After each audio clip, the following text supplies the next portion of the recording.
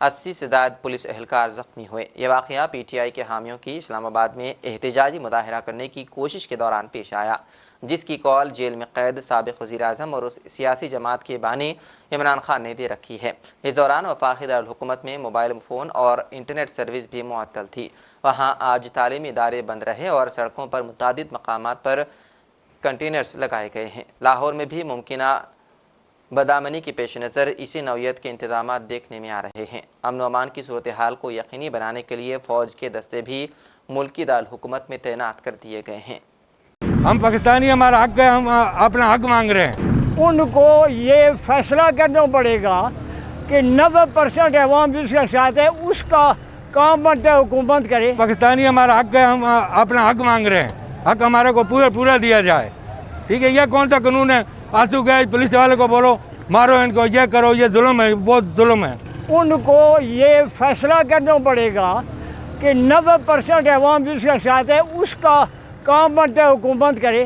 جو 10% والے ہیں وہ گھر جائیں، نہ کہ 90% ووٹ والوں کے سر پہ 10% والے بٹھا دیے۔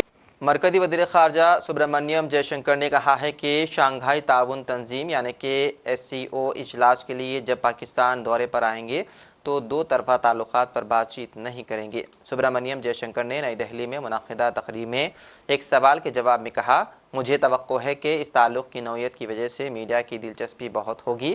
انہوں نے بات جاری رکھتے ہوئے کہا کہ لیکن میں یہ کہنا چاہتا ہوں کہ یہ دورہ ایک کثیر جہتی کانفرنس کے لیے ہوگا، میں وہاں انڈیا اور پاکستان کے تعلقات پر بات کرنے نہیں جا رہا ہوں۔ اور آخر میں سرخیوں پر ایک اور نظر۔ غزہ میں اسرائیل کے وحشیانہ حملوں کا ایک برس مکمل، اسرائیلی دارالحکومت تل ابیب سمیت مختلف ممالک میں کیا گیا احتجاج۔ غزہ میں اسرائیلی فوج کی مسجد اور اسکول پر بمباری، 24 فلسطینی شہید، اسرائیلی فوج کے لبنان پر بھی فضائی حملے جاری۔ ہتھیاروں کی فراہمی روکنے کی بات، نتن یاہو نے فرانسیسی صدر کے مطالبے کو توہین آمیز دے دیا قرار۔ پاکستان میں پی ٹی آئی اور حکومت آمنے سامنے، اسلام آباد میں کشیدگی جاری، عمران خان کی حمایتیوں نے نکالی احتجاجی ریلی، عمران خان کی رہائی کے لیے لگائے گئے نعرے۔ ٹیسلا اور ایکس کے مالک ایلن مسک نے پہلی بار ٹرمپ کی ریلی میں کی شرکت، ٹرمپ کو ایک عظیم انسان دیا قرار، سیکیورٹی کے کڑے انتظامات۔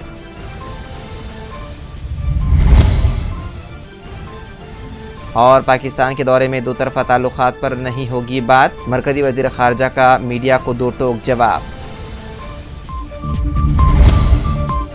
تو ناظرین، سیاست ٹی وی کے عالمی خبرنامے میں بس اتنا ہی۔ مزید اپڈیٹس کے لیے آپ بنے رہیے سیاست ٹی وی کے ساتھ۔ فی الحال مجھے دیں اجازت، خدا حافظ۔